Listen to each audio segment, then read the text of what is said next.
അലക്കി അർജുൻ ലവ് ചെയ്യുന്നത് വീട്ടിൽ അറിഞ്ഞുകൊണ്ട് തന്നെ അവർ ഓടി പോകുന്നുണ്ട്. ഇപ്പൊ പോലീസ് സ്റ്റേഷനിലേക്ക് അവർ പിടിച്ചുകൊണ്ട് വന്നാൽ കോൺസ്റ്റബിൾ അവന്റെ കയ്യിൽ നിന്ന് പൈസ വാങ്ങി അവരെ പറഞ്ഞയക്കാം. അച്ഛൻ ഇപ്പോ അലക്കിനെ കാണാത്തോണ്ട് തന്നെ എല്ലായിടത്തും അന്വേഷിച്ചുകൊണ്ടിരിക്കുകയാണ്. അങ്ങനെ അവസാനം അവർ പോയ ബസ്സിന്റെ ഡ്രൈവറിനോട് അലക്കിയുടെ ഫോട്ടോ കാട്ടി ഇവിടെ എവിടെയെങ്കിലും കണ്ടിട്ടുണ്ടോ എന്ന് ചോദിക്കുകയാണ്. ഇപ്പോ ആ ഒരു ഡ്രൈവർ കാണുന്ന വെച്ചാൽ അന്ന് പോലീസ് അർജുനെ അലക്കിനെ അറസ്റ്റ് ചെയ്ത് കൊണ്ടുപോയ കാര്യം ഓർമ്മ വന്നിട്ട് അച്ഛനോട് അന്ന് നടന്ന സംഭവങ്ങളെല്ലാം പറയുന്നുണ്ട്.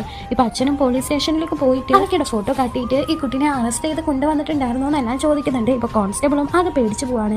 കോൺസ്റ്റബിൾ വിചാരിക്കുകയാണ് അലക്കയുടെ അച്ഛൻ ഇങ്ങനെ അന്വേഷിച്ച് നടക്കാമെന്ന് വെച്ചാൽ അന്ന് പൈസ വാങ്ങി അവരെ പറഞ്ഞയച്ച കാര്യം പുറത്തറിയും. അതറിയാതിരിക്കാൻ വേണ്ടി അലക്കയുടെ അച്ഛന്റെ കൂടെ ഒരു പോലീസുകാരനെ അയച്ച് അവരെ അന്വേഷിക്കാനായിട്ട് ഈ കോൺസ്റ്റബിളും പറയുന്നുണ്ട്. അർജുൻ ഇപ്പൊ അവർക്ക് രണ്ടുപേർക്കും താമസിക്കാൻ വേണ്ടി ഒരു ലോഡ്ജ് എടുക്കുകയാണ്. പക്ഷെ ആ ലോഡ്ജ് അലക്കയ്ക്ക് ഒട്ടും തന്നെ ഇഷ്ടപ്പെട്ടേ ഇല്ല. അവിടെ ഭയങ്കര മോശമാണെന്ന് അറിഞ്ഞുകൊണ്ട് തന്നെ അലക്ക വേറെ എവിടെയെങ്കിലും പോവാമെന്ന് പറയാണ്. അങ്ങനെ അവര് താമസിക്കാൻ വേണ്ടിയിട്ട് ഒരു വീട് അന്വേഷിച്ച് നടക്കാണ്. പക്ഷെ ഇവർക്ക് ഒരു വീട് പോലും കിട്ടിയില്ല. ഇവരിങ്ങനെ ഭയങ്കരമായിട്ട് അന്വേഷിച്ച് നടക്കുന്നത് കണ്ട ഒരാളാണെന്ന് വെച്ചാൽ അയാൾ പുതിയതായിട്ട് പണിയുന്ന ഒരു വീട്ടില് അവരെ കൊണ്ട് താമസിക്കുകയാണ്. ആ വീടിന്റെ പണി അങ്ങനെ ഇങ്ങനെയൊന്നും കഴിഞ്ഞിട്ടുണ്ടായിരുന്നില്ല. ഇനിയും പണികളുണ്ടായിരുന്നു. ഇപ്പൊ അലക്കി അർജുനും കൂടി ആ വീട്ടിലേക്ക് വേണ്ട കുറച്ച് സാധനങ്ങൾ വാങ്ങാനായിട്ട് കടയിലേക്ക് പോവാണ്. ഇപ്പൊ അച്ഛനാന്ന് വെച്ചാൽ മകൾ കാണാതെ എവിടെ പോയി അന്വേഷിക്കുന്ന അറിയാതെ എല്ലായിടത്തും അന്വേഷിച്ചുകൊണ്ടിരിക്കുകയാണ്. അങ്ങനെ എസ്ഐനെയും അച്ഛൻ കാണുന്നുണ്ട്. എസ്ഐനോട് അലക്കിയുടെ ഫോട്ടോ കാണിച്ചിട്ട് ഈ പെൺകുട്ടിയെ കാണാനില്ല എന്നുള്ള കാര്യം പറയാണ്. എസ്ഐക്കും കോൺസ്റ്റബിൾ പൈസ വാങ്ങി അവരെ പറഞ്ഞയച്ചു എന്നുള്ള കാര്യം മനസ്സിലാവാണ്. അതുകൊണ്ട് തന്നെ കോൺസ്റ്റബിളിനെ ആ ഒരു എസ്ഐ ഭയങ്കരമായിട്ട് ചീത്ത പറഞ്ഞിട്ട് നിങ്ങളുടെ മകൾ എവിടെയാണെങ്കിലും ഞങ്ങൾ ഉറപ്പായിട്ടും കണ്ടുപിടിച്ചു തരുമെന്ന് ആ എസ്ഐ പറയുന്നുണ്ട്. റോഹിത് എന്ന് പറഞ്ഞ ഒരു പയ്യന്റെ ഫോട്ടോ കാട്ടിയിട്ട് ഈ പയ്യനെ നിങ്ങൾ എവിടെയെങ്കിലും കണ്ടിട്ടുണ്ടോ എന്ന് ചോദിക്കാണ്. പക്ഷെ അലക്കയുടെ അച്ഛൻ ഒരു പയ്യനെ കണ്ടിട്ടുണ്ടായിരുന്നില്ല. അതുകൊണ്ട് അറിയില്ല എന്ന് പറയാണ്. ആ രോഹിത് എന്ന് പറഞ്ഞ പയ്യൻ പെൺകുട്ടികളെ എല്ലാം സ്നേഹിച്ച് കൂടെ ക്ലോസ് ആയിരുന്നു. അത് വീഡിയോ എടുത്ത് അവരെ ഭീഷണിപ്പെടുത്തി പൈസ തട്ടിലായിരുന്നു ഇവരുടെ മെയിൻ ഹോബി എന്ന് പറയാണ്. ഇപ്പൊ അലക്കയുടെ അച്ഛന് മാർക്കറ്റിൽ കൂടെ നടന്നു പോകുന്ന സമയത്ത് ആ രോഹിത്തിനെ കാണാനിട വരാണ്. രോഹിത്തിനെ ഫോളോ ചെയ്ത് അവനെ പിടിച്ച് എങ്ങനെയെങ്കിലും പോലീസ് സ്റ്റേഷനിൽ ഏൽപ്പിക്കാന്ന് വിചാരിച്ചാല്